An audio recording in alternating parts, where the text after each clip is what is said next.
Salve, salve! Segunda-feira, você já deve saber, é dia do Linha de 4. Meu alô para o Alexandre Oliveira, que está em São Paulo. Bom, fala, Alê. Tudo bom, Saraiva? Boa tarde para você, boa tarde a todos. Tudo ótimo do Sul. Salve, Cacô.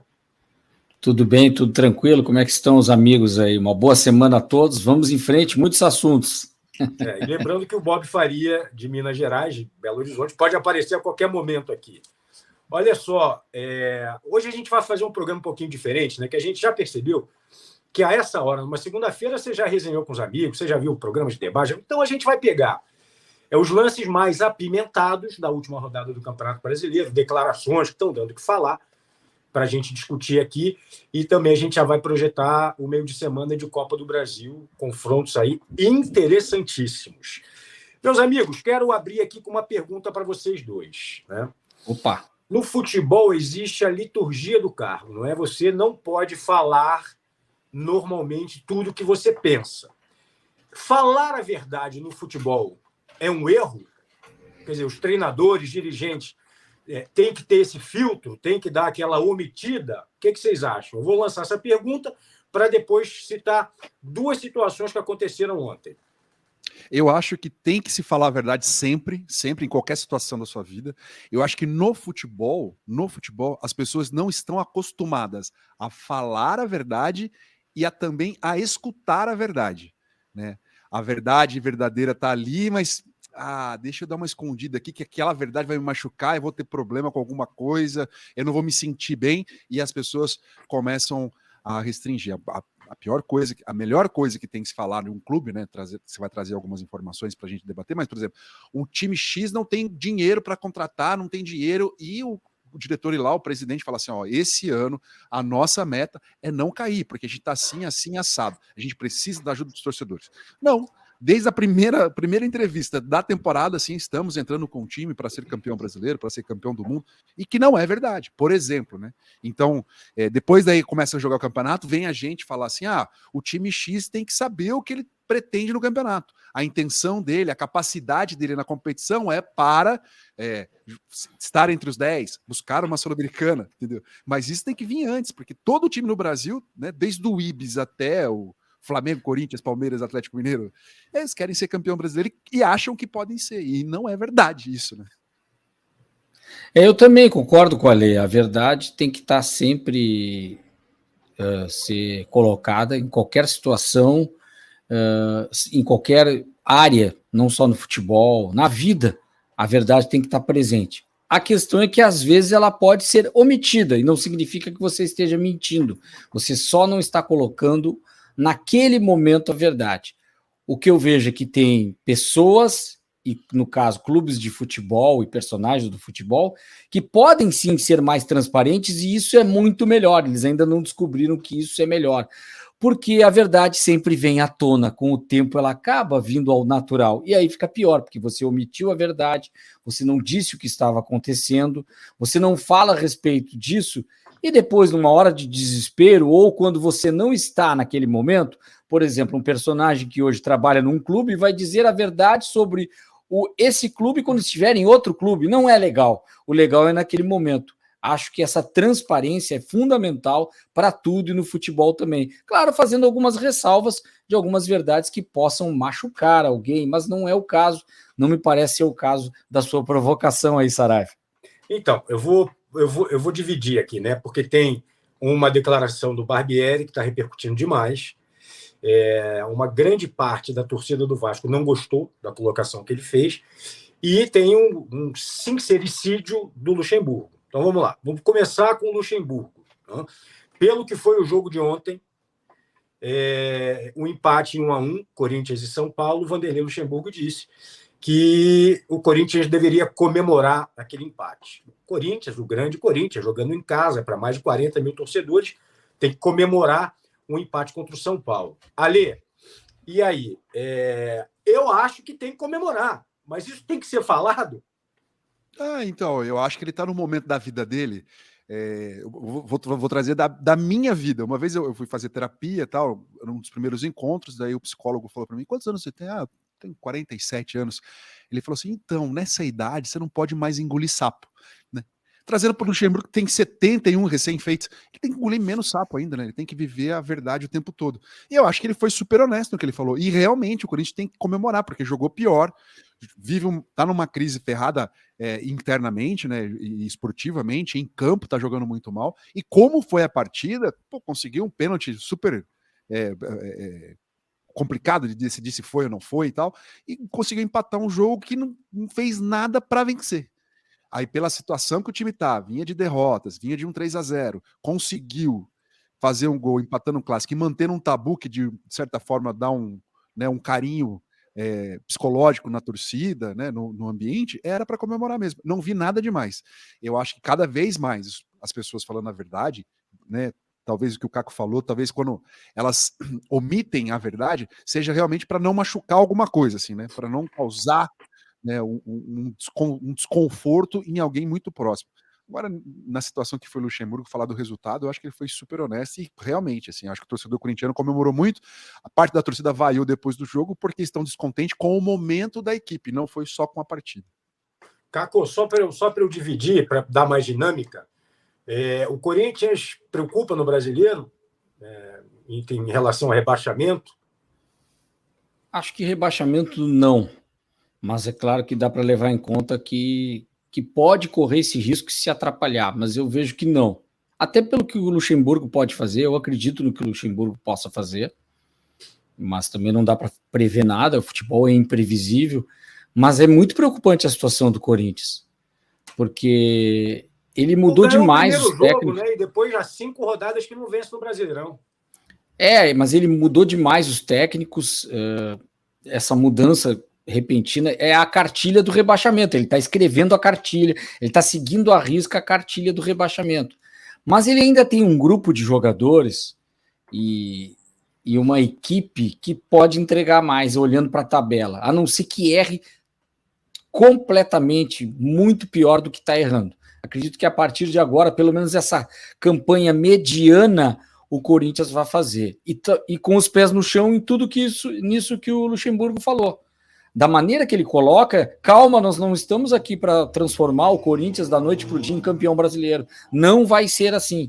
Vamos comemorar sim um empate, afinal é contra o São Paulo, quem não comemora estar perdendo. Vocês preferiu a derrota? Agora eu falando aqui, era melhor a derrota do que o empate? Mas o Corinthians tem que pensar mais dentro de sua casa quando jogar, ou até a situação de São Paulo, nós corintianos nos sentimos melhor. Não mesmo.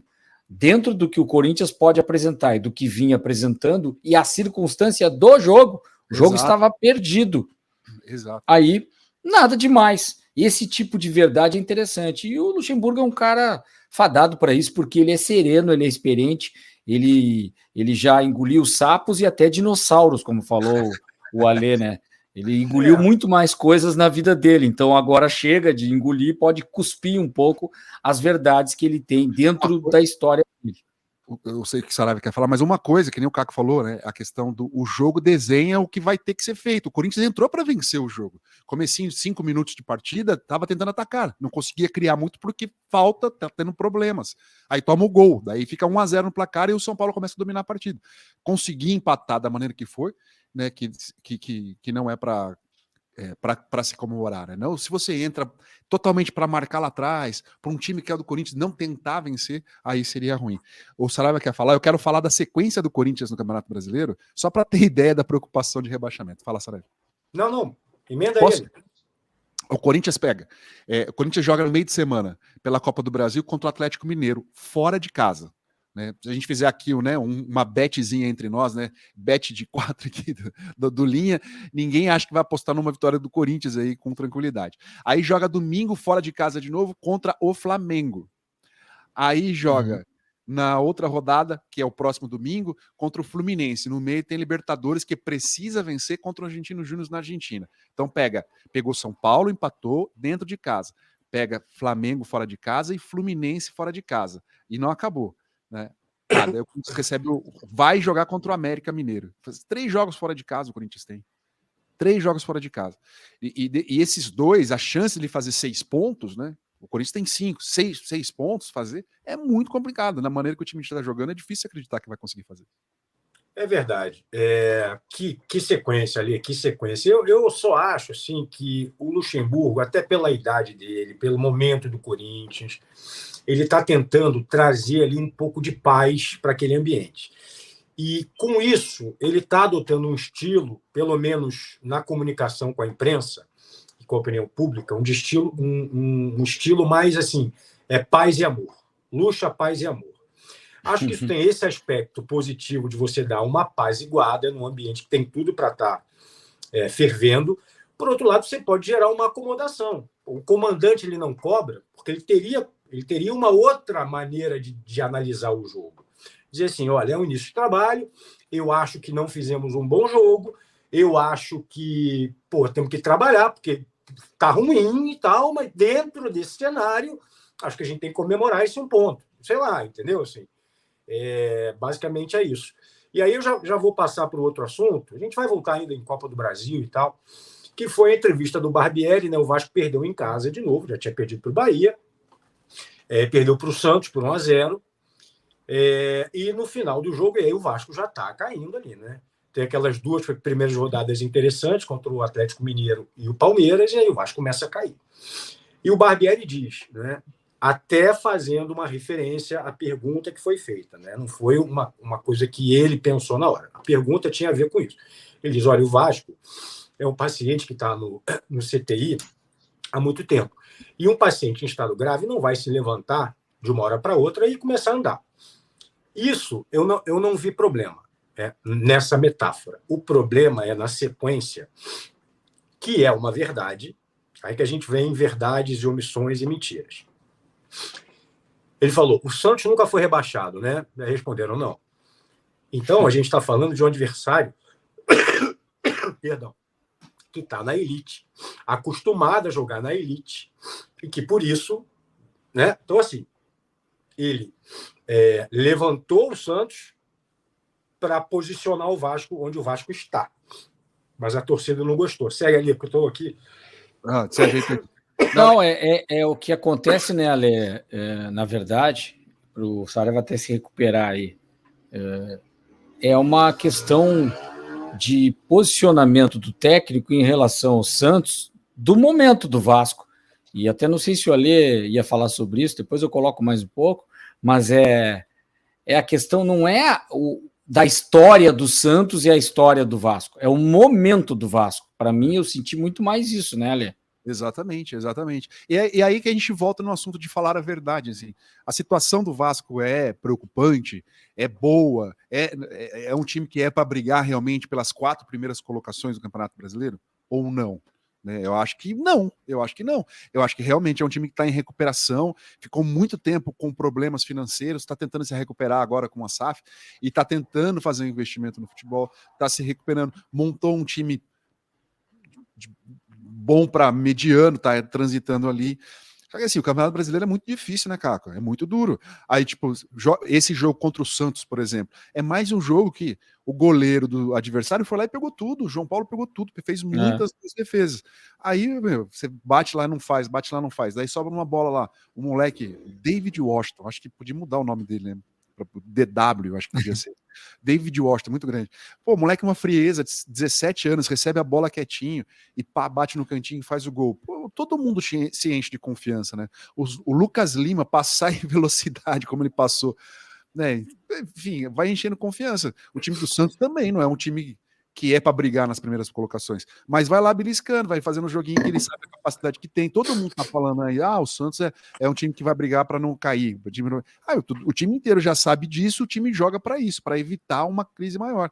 É uma questão assim, eu posso estar enganado, o Saraiva convive muito mais com os torcedores do Vasco no momento, né, por estar no Rio de Janeiro, mas acho que assim, surgiu uma ilusão muito grande. Esse time do Vasco investiu, entrou dinheiro, contratou, sei lá, 11 jogadores, agora vão chegar. Não é assim, né? Eu acho que é um processo de recuperação que leva tempo. Como o processo de rebaixamento também. Ele acontece de forma mais rápida, mas ele é um processo que vai acontecendo ano a ano. O de recuperação também. Senão o futebol seria uma mentira. Seria uma mentira. É a mesma coisa. Quando o Cruzeiro disputou o jogo contra o América, né? A final do campeonato. Sim, sim. A semifinal, né? E caiu na semifinal, né? Eu acho que foi isso. O Atlético jogou contra o América a final, não foi? Isso, foi Cruzeiro e América. Ele ganhou do outro Atlético, aquele. O América passou pelo Cruzeiro e o Atlético Mineiro foi contra o Atlético. Atlético, isso. Aí, assim, o Cruzeiro tá em recuperação. Se ele ganha o Campeonato Mineiro, se ele chega à final do Campeonato Mineiro, ele estava ultrapassando etapas de recuperação. E não é assim que funciona. É a mesma coisa do Vasco. Vai passar por um processo de recuperação, vai passar por momentos difíceis, vai engrenar 2, 3 jogos, vão perder 2, como está acontecendo. É um processo de recuperação. Não é um time que vai estocar do nada, porque senão seria uma mentira. Toda a questão que a gente discute futebol toda semana. E precisa organização, precisa investimento, precisa planejamento, precisa projeto. Então, isso eu acho que é mais importante. Então, eu acho que a torcida do Vasco ficou meio iludida com a possibilidade de ver gente chegando, dinheiro entrando e achar que é despontar de uma vez.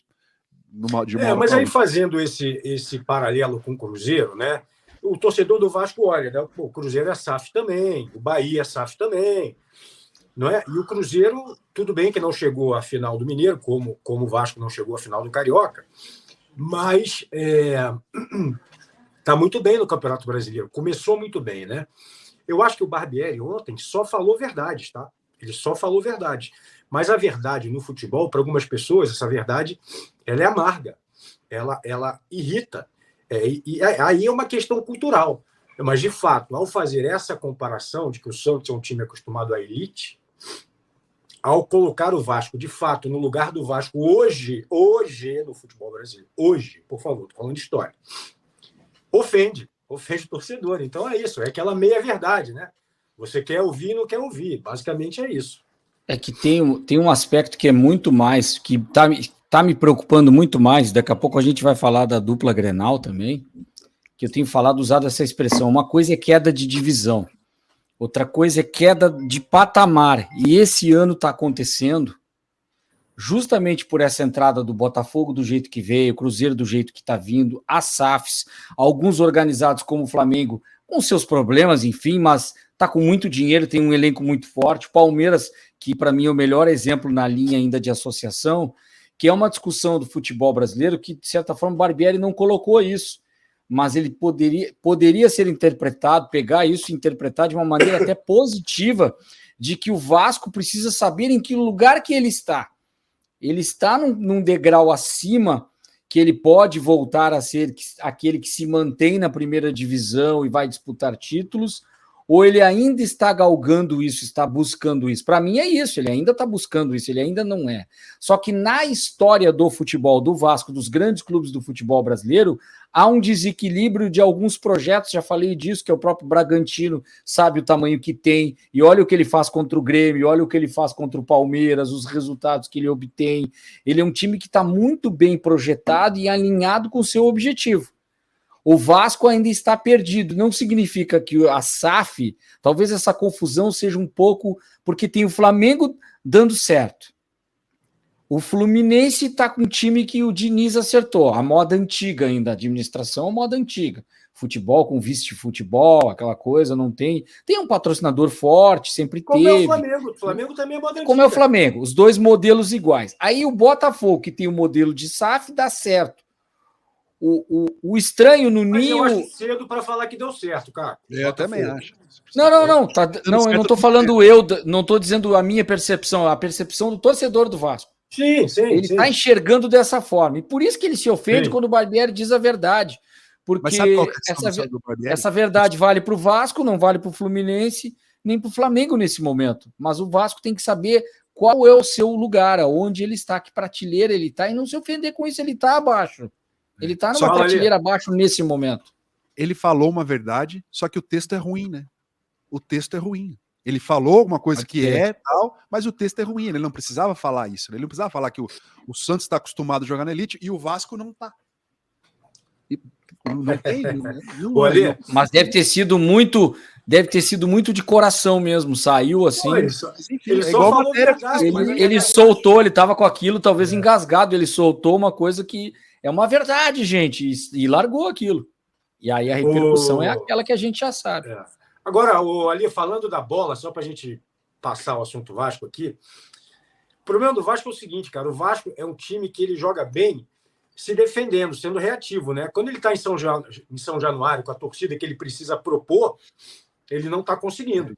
Esse que é o problema. Foi assim contra o Bahia, foi assim contra o Santos, entendeu? O Santos jogou fechadinho ali, o Vasco tentando propor, e o Santos foi lá numa bola, depois se defendeu, enfim. Algum destaque mais de São Paulo aí, ali? O Palmeiras deu uma tropeçada com o Bragantino, mas continua ali bem na classificação, segundo colocado, né? Passando os resultados aí. 1-1, né? Com o Palmeiras. E o jogo com o mando do Palmeiras, né? Mas o Bragantino sempre complica a vida do Palmeiras, né? Há uns 2 anos, quando o Barbieri era técnico do Bragantino, o Abel, toda vez que enfrentar o Bragantino, falava: que esse time é muito bom, vocês têm que falar desse time, que esse time é muito bom. Ele sempre elogiava. O que acontece? O Bragantino tem um jogo muito físico, os caras são muito fortes fisicamente, eles correm muito, eles trombam muito, e isso incomoda um pouco o jogo do Palmeiras. O Palmeiras criou e teve chance e não conseguiu marcar. E o Bragantino teve até chance de vencer o jogo. Então foi um jogo aberto, porque o Palmeiras, quando joga em casa, não... E é um estilo do Palmeiras também, não é um time que só marca, né?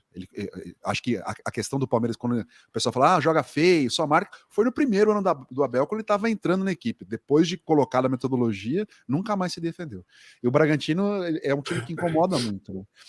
Só queria elogiar o São Paulo e elogiar o Dorival Júnior, né? Só para fechar esse assunto. O Santos tem tá falando com o Caco que tinha que mudar o nome do moleque para DW, né? O David Washington, 17 anos, tá virando titular do time, né? O Odair coloca ele e parece realmente ser um menino diferenciado, assim. Claro que é muito cedo falar, comparar com alguém assim, mas o moleque tem personalidade e uma frieza que outros moleques não têm, assim, na idade, que é típico da idade ser mais afobado.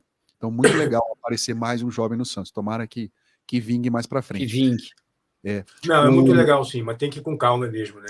O Hendrick aí, né, que, enfim, apareceu como apareceu e agora deu uma... Enfim, isso acontece mesmo. Continua tendo oportunidades, mas, assim, é longe do que a gente imaginava que ia acontecer com ele. Mas o São Paulo, se você pega a escalação do São Paulo, são jogadores assim que, poxa, mas esse cara jogava onde? Jogou da onde? Tal, você não sabe muito assim e tal.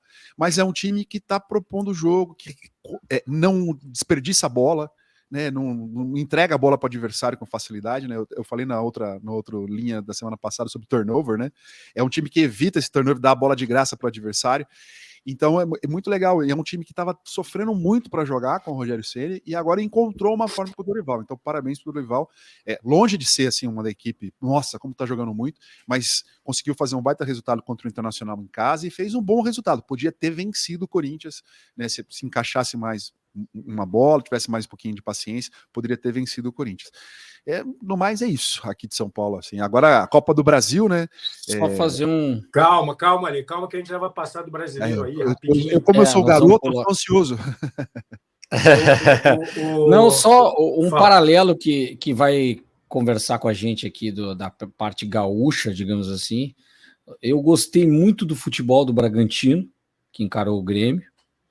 Palmeiras, é claro, que goleou, mas eu não achei, depois eu vou falar do Inter, vou chegar a isso, eu não achei que o São Paulo foi tudo isso quando ganhou do Inter,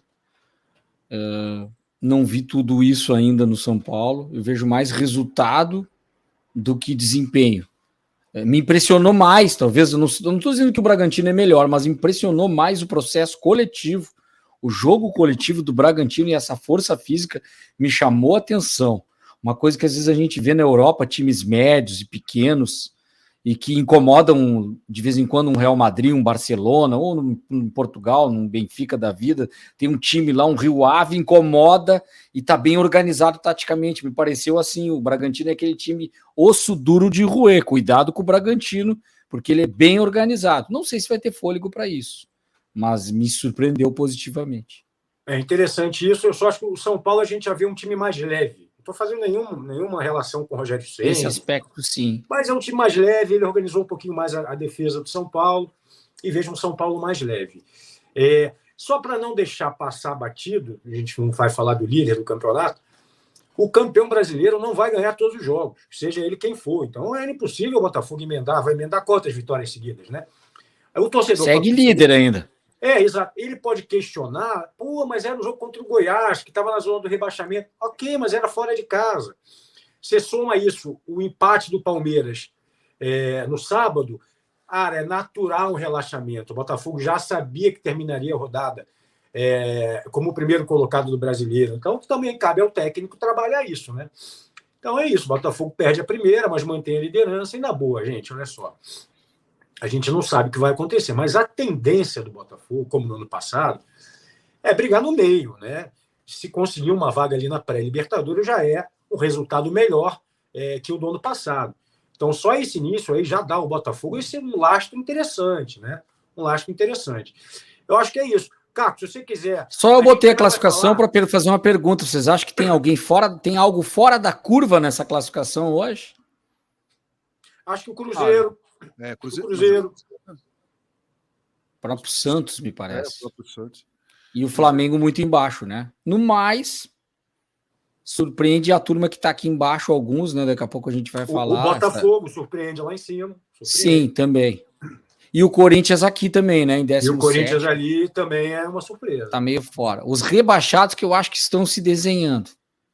Eu acho que Mas justamente... aí você vai botar o Corinthians ali? Não, que isso? Não. Tá se desenhando que o Bahia, na minha opinião, né? Goiás, eu falava do América desde o início. Lembra do primeiro programa antes do Brasileirão, que eu não levava fé no América? Coritiba, Cuiabá, Goiás, Bahia e algum outro que se atrapalhar. Para mim é por aí. E lá para cima, esse verdade. G6 aqui, pode ter o Inter e o Grêmio aqui, e ainda talvez de alguma forma o Corinthians que ficou para trás também. No mais eu não vejo, não sei se é por aí, Ale, a tua opinião também. Não, eu evitaria colocar o Cuiabá nessa lista de rebaixados aí, ou qualquer um para cima, assim. Até porque, como eu disse na tabela do Corinthians, ele pode perder os 2 jogos seguidos aí e ficar parado em 5 pontos mais 2 rodadas, né? E aí vai ser um campeonato de... E ainda tem ali. Aí depois que tu gruda ali, depois que tu cola no rebaixamento, time grande, a crise vem de um... a gente falou sobre isso, mas é perigoso. E ainda tem aqueles cânticos homofóbicos no clássico, né? Então, e aí a Procuradoria do STJD denunciou ao tribunal. O tribunal, então, acatou essa denúncia e está investigando, e o Corinthians pode perder 3 pontos, segundo o regulamento do campeonato.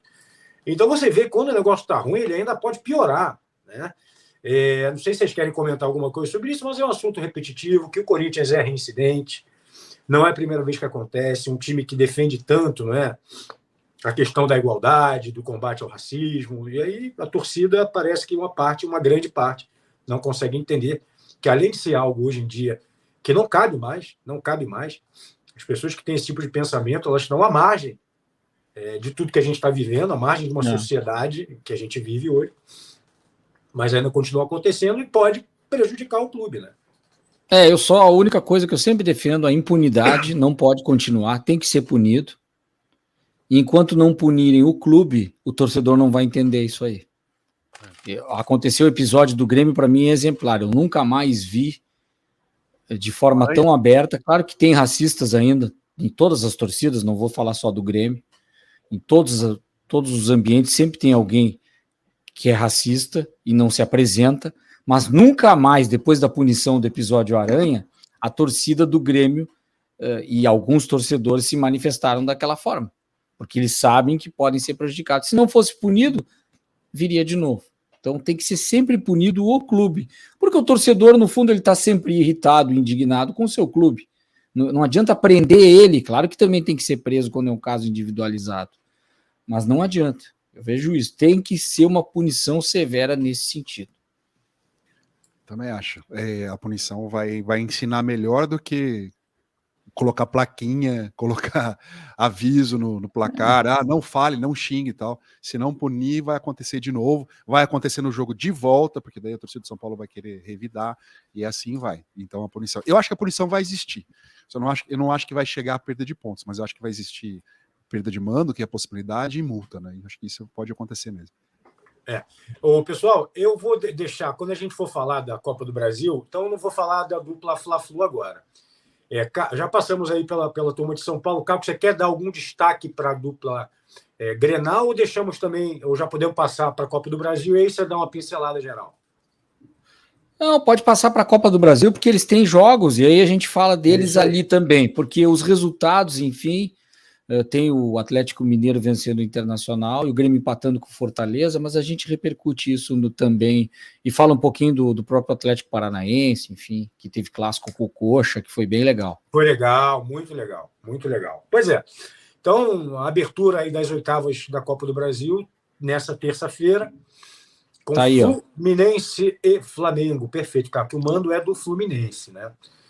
Já vou dar um pitaco aqui. Fluminense chega no momento melhor. O André estava suspenso no Brasileiro, volta ao time.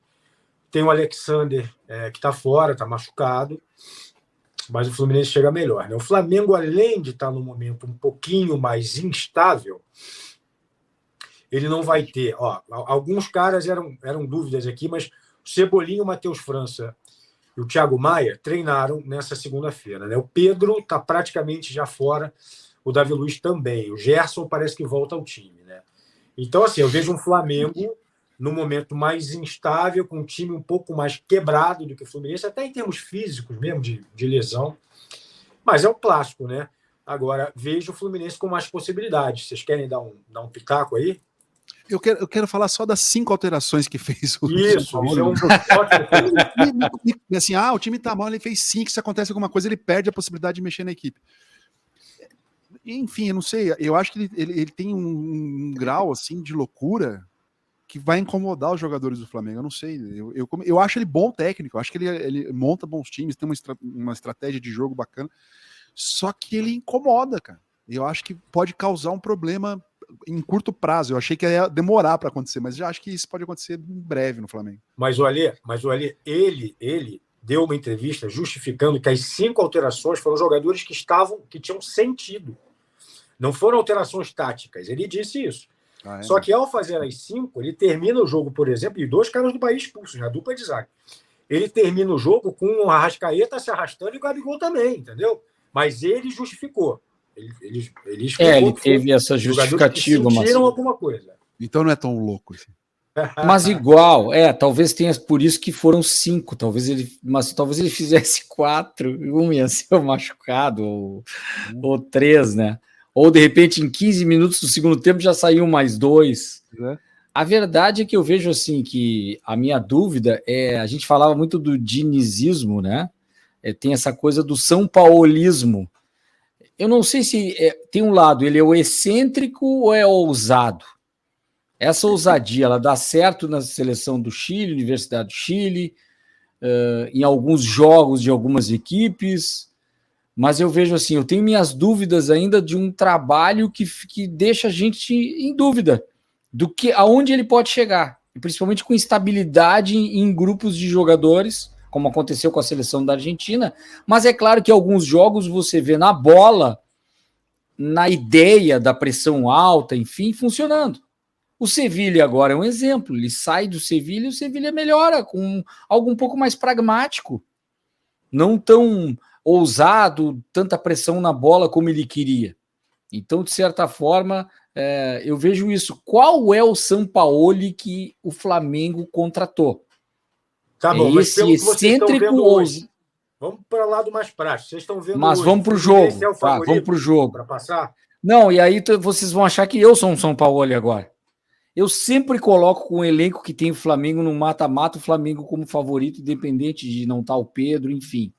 Eu vejo sempre uma possibilidade do Flamengo tirar alguém do banco, algum jogador. Eu sei que o Fluminense está com um grupo muito melhor do que tinha, está muito mais equilibrado, bola por bola no coletivo. Eu vejo o Fluminense ainda, nesse momento, melhor. A hora é do Fluminense. Mas eu sempre fico assim, a qualquer momento o Flamengo, quando ele quiser, ele pode sim vencer o Fluminense, passar numa Copa do Brasil. E esse momento pode ser agora. Agora, com perdão da redundância de tanto agora que eu falei, essa excentricidade do São Paulo, eu não sei se não vai atrapalhar neste momento. Mas eu ainda vejo o Flamengo com maiores possibilidades. Por incrível que pareça, eu sempre aposto no Flamengo. Posso errar feio, porque o Fluminense está jogando mais. Eu vou discordar do caquismo. Do caquismo. Porque assim, eu entendo o que o Caco falou, a possibilidade de ter um elenco maior te dá mais possibilidade de fazer mudanças no jogo e tem mais chance de dar certo, né?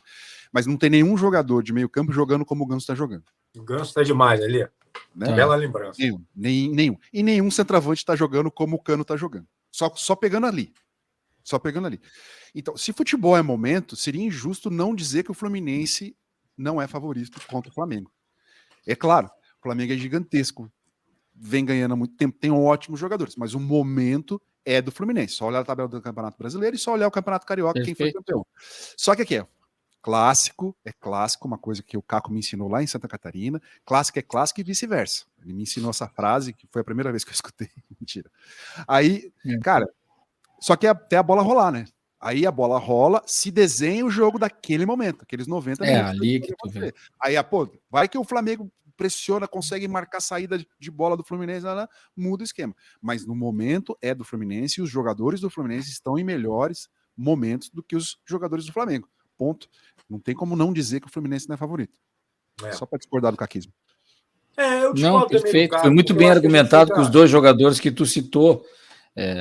E só para fazer um contraponto, desculpa, Saraiva. O Ale está muito certo, me deixa até um pouco em dúvida, mas eu digo o seguinte: é a minha aposta, não é o favoritismo. Eu estou apostando que o Flamengo possa passar pelo Fluminense com o que tem, mas favorito, o momento é do Fluminense, né? Acho que é isso. Acho que é isso. Acho que a gente fica muito com a ideia de 2019. É difícil, né? Aí os caras têm elenco, mas a fase não é boa. Ô, Caco, tecnicamente, os jogadores não estão rendendo. O Arrascaeta voltou um pouco. Não está rendendo o que estava. O Gabigol não está rendendo o que estava. O Everson Ribeiro não está rendendo o que estava. É isso, essa é a verdade. Que tem elenco. Elenco é de novela, cara. Isso aí o cara tem que Mas ninguém desaprende a jogar. Cuidado bem, da hora da noite para o dia. Mas o momento não é dos melhores. Isso é um fato. Agora, Caco, você quer falar aí de... Caramba, Grêmio e Cruzeiro, né, cara? Complicado, hein? Aí, então os confrontos todos, né? Vamos pro bloco. Como tem muita coisa, eu vou ser bem sucinto no que eu penso. Vai lá. Como tem muita coisa, eu vou começar pelo Grêmio e Cruzeiro. Eu vejo o Cruzeiro num melhor momento, até pelo confronto que já tiveram. A intensidade do Cruzeiro é maior. Mas o Grêmio não tem a casca de jogadores, tem o Soares, mas não tem o elenco que tem o Flamengo. E outra, eles chegaram agora, a maioria dos demais jogadores. Enfim, Vina, Carbajo. E tem uma novidade no Grêmio, que o Bitelo está com uma lesão. E ele está jogando no sacrifício. Ele não está treinando e está só jogando. E para mim, o melhor jogador do Grêmio é o Bitelo hoje. Que é o jogador do Grêmio que é o melhor, assim como era o Ferreirinha. Traz caras de fora. O PP voltou, enfim... mas fez um jogo bom no primeiro tempo contra o Fortaleza, mas muito ruim no segundo tempo, quando o Fortaleza poderia ter vencido.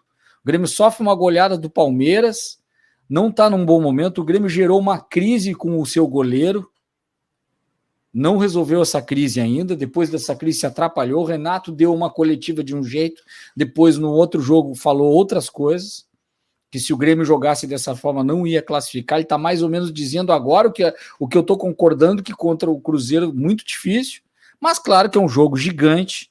O Grêmio também, assim como falei do Flamengo, pode se reinventar, e nesse jogo, quem sabe, tem time com o Cruzeiro, aí sim, em termos de elenco, de possibilidades, eles podem se equiparar. Eu vejo ainda o elenco do Flamengo com o Fluminense melhor, mas é um jogo muito mais difícil do que falar de Internacional e América, que por incrível que pareça, aí é meio que um sobrenatural de Almeida do Internacional. O Inter, ele é fadado para esse tipo de momento. O América é o pior time do Campeonato Brasileiro. O Inter não vive um bom momento.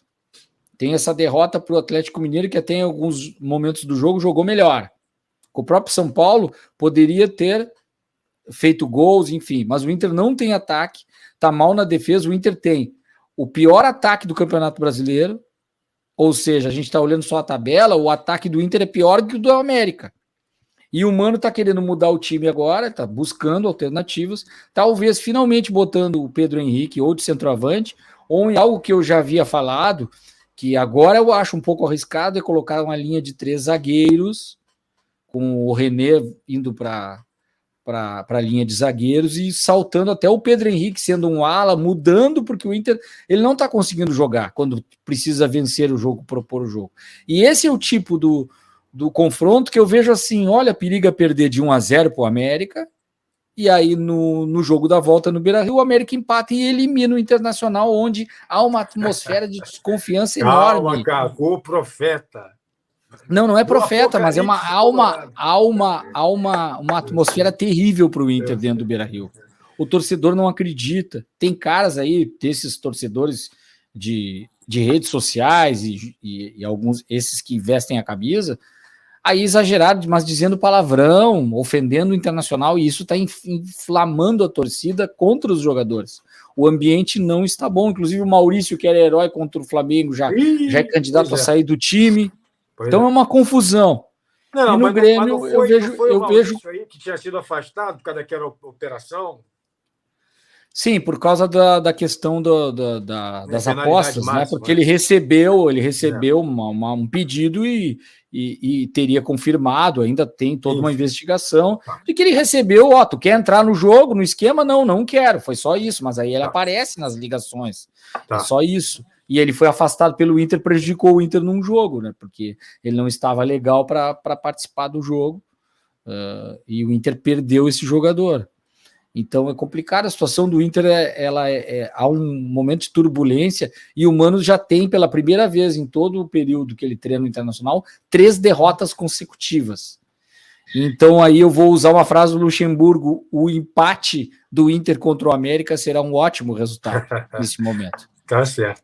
Ô, Alê, eu vou passar pelos jogos menos pesados para deixar o mais pesado de São Paulo contigo. Aliás, 2, tá? Eu acho que pelo sorteio, a chance do Santos avançar contra o Bahia, ela existe. Vai ser, acho que, um confronto bem equilibrado. Mas, assim, você imaginando o confronto do Santos com outros clubes ali, então, assim, vejo para o Santos uma possibilidade boa de avançar às quartas de final. Isso significa estar entre os 8 da Copa do Brasil e significa dinheiro. Para o Santos é muito importante. Palmeiras e Fortaleza, se o Ali quiser falar um pouquinho. Então, deixa eu passar aqui Sport São Paulo. Acho que o raciocínio para o São Paulo é o mesmo, né? O São Paulo, lembrando que avançou até a semifinal no ano passado. Não foi isso ou estou enganado? Foi isso, né? E pega o Sport. É um adversário muito possível para o São Paulo também, para chegar às quartas de final, ganha grana. Aí sobra ali Palmeiras e Fortaleza, um confronto bem interessante. Abel Ferreira e Vojvoda, acho 2 dos melhores técnicos do Brasil, atuando no Brasil no momento, junto com o Fernando Diniz, e Atlético Mineiro e Corinthians. Nossa, esse vai ferver ali. É o jogo mais difícil ali, e o Corinthians vai jogar muito fechado. Aí eu acho que é um jogo que o Corinthians tem que jogar fechado e buscar um empate realmente já em sequência, para não tomar um resultado que elimine o Corinthians para o jogo de volta. O Corinthians tem uma sequência muito dura, né? Se pensar assim na hierarquia, assim, é o jogo mata-mata e eliminatório, mas ele tem praticamente eliminatório na fase de grupos da Libertadores também na sequência. Então é bem delicada a situação do Corinthians. Acho que o Atlético é mais time, tem um ataque muito mais preparado para isso. O Corinthians tem muita dificuldade de transição física. O Luxemburgo falou isso na coletiva pós-jogo de São Paulo. Ele quer botar o time para marcar sob pressão, subir a marcação, mas ele não conseguiu ainda. O Corinthians marca meio campo ainda, porque ele acha que fisicamente o time não tem condições de fazer isso. É nítido isso, e é nítido. O Corinthians não consegue e tem problemas na marcação. Quando sobe a marcação de pressão, fica um buraco absurdo no meio e os outros times conseguem passar com facilidade. Então o Corinthians vai jogar fechado, vai jogar no contra-ataque. Ele colocou o menino Wesley para jogar, um menino interessante aí, que é 8,80, né, pela idade. Vai para cima, consegue passar, e na hora de decidir passa errado. Enfim, acontece muito isso. Mas acho muito difícil o Corinthians conseguir se classificar contra o Atlético Mineiro. Acho muito difícil pela situação. Sobre Palmeiras e Fortaleza, acho que o Palmeiras é favorito contra o Fortaleza.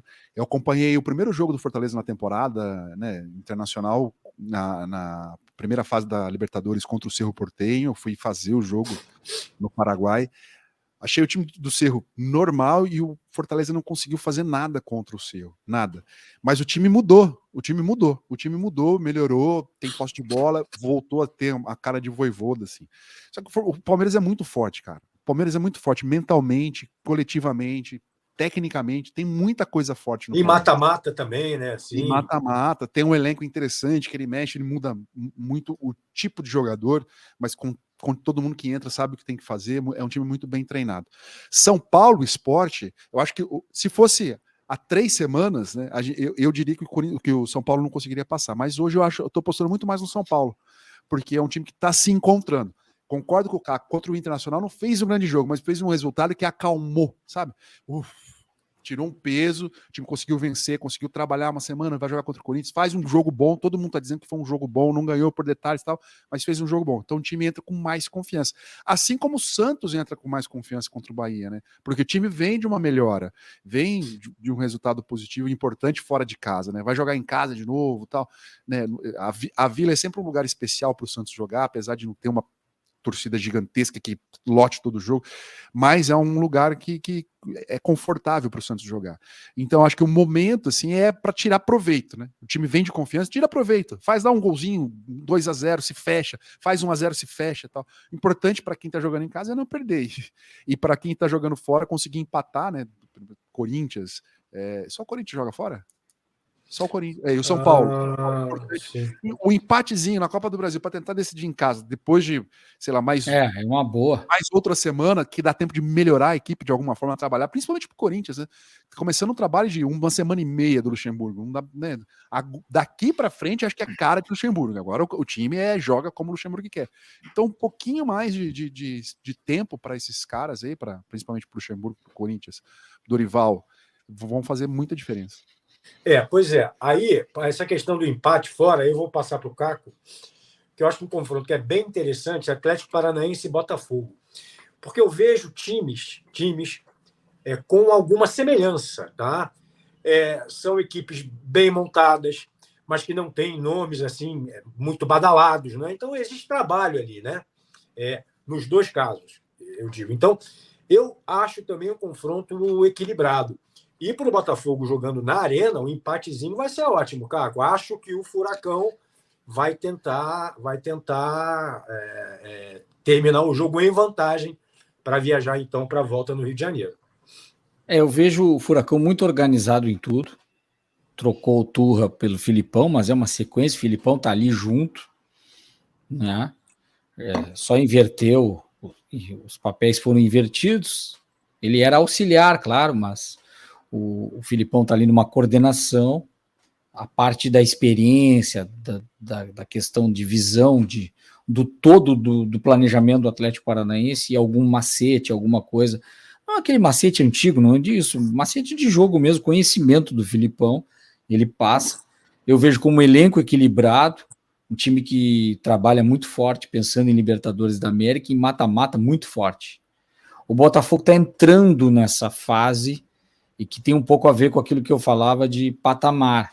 O Botafogo está colocando os seus pés dentro de uma prateleira mais alta, com o trabalho do Luiz Castro, que é muito interessante, está conseguindo fazer isso, mas pode ainda ter altos e baixos. Pode até ser que o alto seja eliminar o Atlético, mas eu ainda vejo o Atlético com mais amadurecido para esse tipo de confronto, e o primeiro jogo em casa talvez seja pior para o Botafogo, porque o Atlético, se o Furacão for aquele Furacão de qualidade, com um grande futebol no primeiro jogo, ele pode conseguir uma vantagem que no segundo, com 2 gols de diferença, 3-1, o Botafogo também é muito ofensivo, um 3-1, que vai ser difícil reverter depois, né? E ainda mais um time que tem aí possibilidades com os seus jogadores. O Vitor Roque é um jogador que está começando a iniciar mais os jogos importantes. Antes ele ficava no banco, entrava em alguns jogos, e se percebe, às vezes era o Pablo que começava, mas joga, às vezes começa com os dois. Tem variações, o Atlético Paranaense interessante, mas eu vejo mais amadurecido. Eu proponho, Saraiva, depois, uma rodada rápida, com uma espécie de palpitômetro de todos nós para cada jogo, quem passa e quem não passa, para a gente guardar essa e ver o que deu.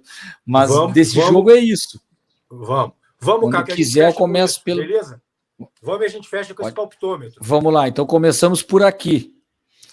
E eu começo repetindo o que eu disse, que para mim, no confronto, eu não vou justificar, mas aposto no Flamengo. Tem que falar quem vai passar para para as quartas de final, não é para esse jogo agora, né? Não, para passar. Então a gente vai ter outro valendo daqui. Não, esse é o. Não, quem passa? Eu acho legal já quem passa, porque senão no outro já tem um resultado. Tá. Fluminense. Vai, Alê. Eu já ouvi, Alê, mas para você falar sozinho, vai. Fluminense. Estou com Alê. Fluminense. Ok, vamos ao próximo lá. Lá em cima, Santos Vai lá, e Bahia. vai, Caco. Interessante. Acredito no Santos nesse momento. Eu também. O Santos pode sair dessa por uma melhor. Não vai ser tudo aquilo em brasileiro, enfim, mas ele pode melhorar com essa classificação. Estou apostando no Santos. Não vou dar muita explicação, não. Vamos fazer aí coisa mais. Por jogar primeiro em casa, acho que vai dar Santos. Eu, para ficar diferente, vai dar Bahia. Vai, Caco. Palmeiras e Fortaleza. Palmeiras, Fortaleza, Palmeiras. Palmeiras e Fortaleza, a gente já falou. Palmeiras, Fortaleza, Palmeiras. Grêmio e Cruzeiro. Olha que situação difícil. Os maiores campeões da Copa do Brasil. Não é por isso que o Cruzeiro tem um título a mais, mas eu estou acreditando que o Grêmio vai ficar no meio do caminho e vai passar o Cruzeiro. Grêmio e Cruzeiro, vou de Grêmio. Eu vou de Cruzeiro pelo segundo jogo em Belo Horizonte. Grêmio Copeiro. Boa. Sport e São Paulo. Boa também. O São Paulo, né? Com todo respeito ao esporte. Não estou desrespeitando o esporte, por favor, os pernambucanos. Mas aposto no São Paulo. O momento é do São Paulo. São Paulo. América Mineiro e Internacional. Internacional. Que medo de dizer que é o Internacional. Por tudo aquilo que eu falei, né? É a cara do jogo, do confronto, que o Inter será eliminado. Mas eu vou ficar com o Inter nessa aí. Internacional.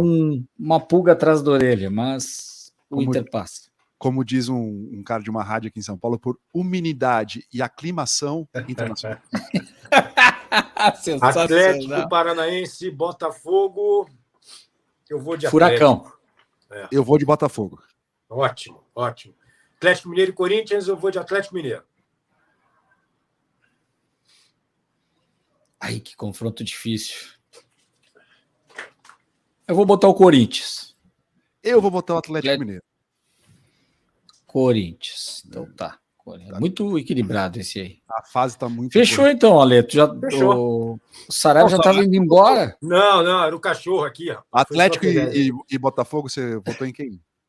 Saraiva. Eu? Faltou o teu voto. Atlético, né? E Atlético e Corinthians? Atlético também, né? Atlético Mineiro. Rapaziada, eu acho que a gente passou pelos lances mais interessantes. Só eu votei no Corinthians, né? Pelos temas mais apimentados, mais relevantes. Projetamos Copa do Brasil. Acho que missão cumprida por hoje. Então tá feito. Legal, maravilha. Tá feito.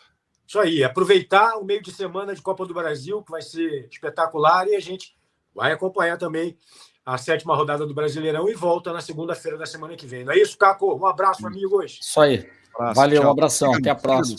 Tchau. Tchau.